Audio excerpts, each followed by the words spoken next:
Les troupes françaises entament le désarmement des anciens rebelles de la Seleka, proches de l'ex-président Bozizé en Centrafrique. Des échanges de tirs ont eu lieu ce lundi près de l'aéroport et dans la capitale, Bangui, mais il n'y aurait pas de blessés selon Paris.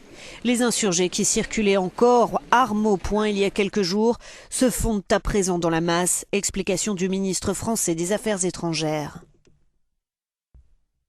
La difficulté, il faut bien le voir, c'est que pour une partie de ces milices, qu'on appelle l'ex-Seleka, on m'a dit que beaucoup d'entre eux ont enlevé leur treillis et se sont mis en civil.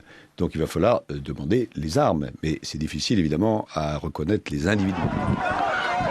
Les troupes françaises sont venues renforcer les troupes de la MISCA, la mission de l'Union africaine en Centrafrique qui compte les soldats congolais, tchadiens et guinéens. Pour stabiliser le pays, ils doivent comme ici empêcher la foule de s'en prendre à un ancien rebelle de la Seleka, tombé entre les mains des civils en colère, ou encore venir en aide à un autre insurgé, membre lui d'une milice chrétienne.